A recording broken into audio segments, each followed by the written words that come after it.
For Humanity. This is the opening track of the album. This is basically in 6. It's a fast 6 though. 1, 2, 3, 4, 5, 6. 1, 2, 3, 4, 5, 6. And it's a really interesting tune. And it has lots of different sections. So it starts off kind of delicately. So I started off doing this almost, not really military, but a kind of snare drum kind of vibe with some tom-toms.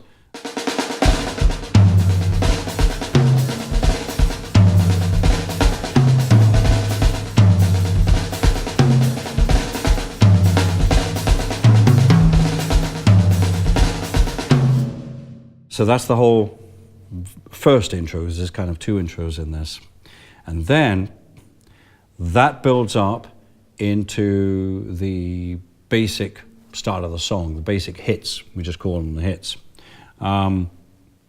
which is the whole unison band going ba-ba-bam, like this, da-da-da. Now, when you want something to sound big, that doesn't mean everything has to play, because the strangeness or the mystery about recording is it sometimes isn't what it seems. So I notice I've heard a lot of drummers, when they play their tom-toms, they play the bass drum as well. It's not a good idea, because instead of making it sound bigger, it actually makes it sound smaller, because there's just no room left for those poor little woofers to produce anything. So you have to be very careful about the choices you make. So I chose for this to play the gong drum and one of the toms. And it was probably the floor tom. And that's just purely because it's easier to hit there than hitting that. Ergonomics plays a big part, especially on a drum kit like this. So that section is like this.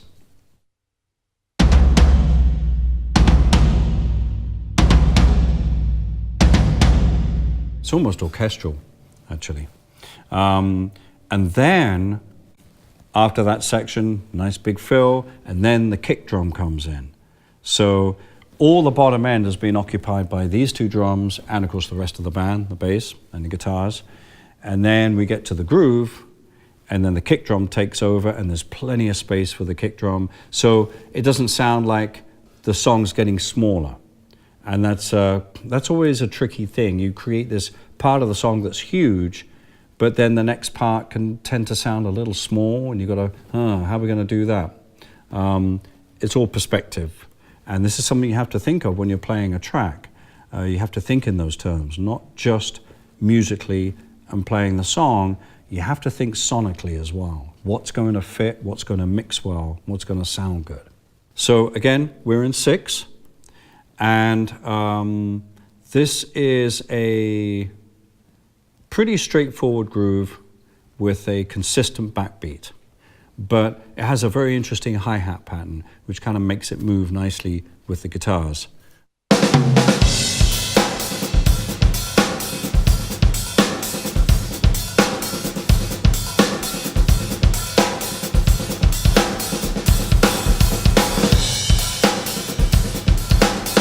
Again, very consistent, dynamically.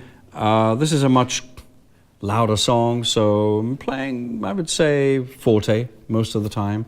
But again, very consistent with the snare beats.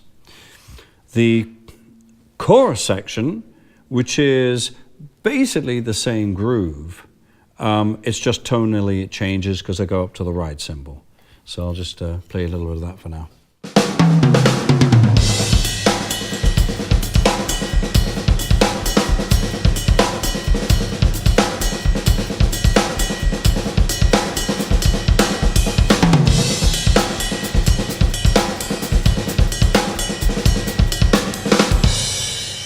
And then we go back to the intro, which I didn't play yet, which is a slightly different groove. It's the backbeat changes. So I'm going to play that for you now. And of course the color changes because I'm going to go up onto this lovely old 1979 Swish knocker. And it sounds like this.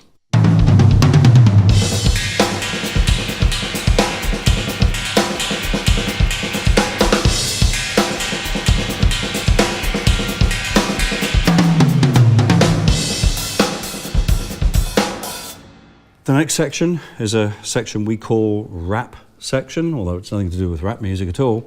But it is a section where we use the AI voice, of which we use rather a lot on this album.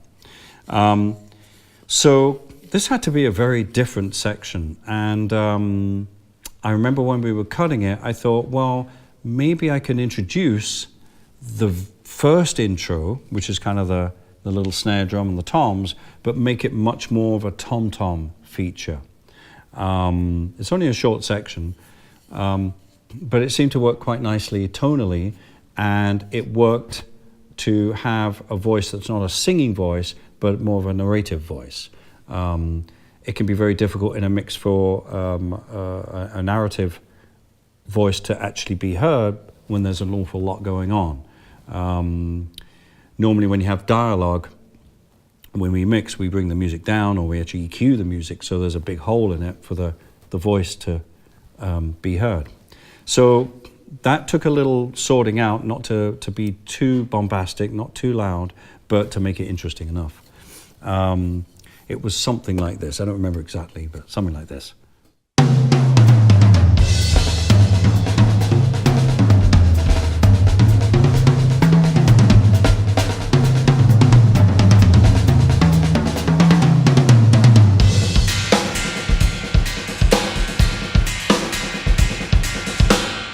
And every time we played that section, I played it differently because I could never remember what I played the last time. So that tends to happen.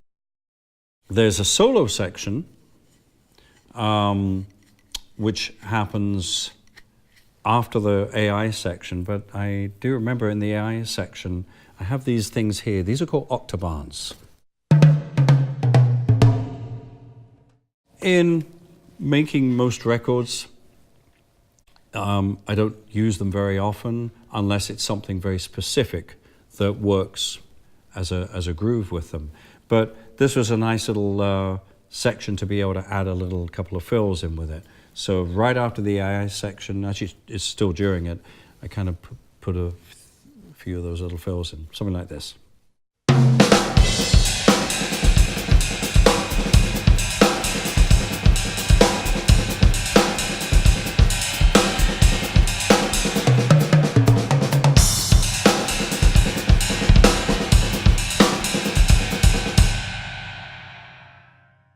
And that's it.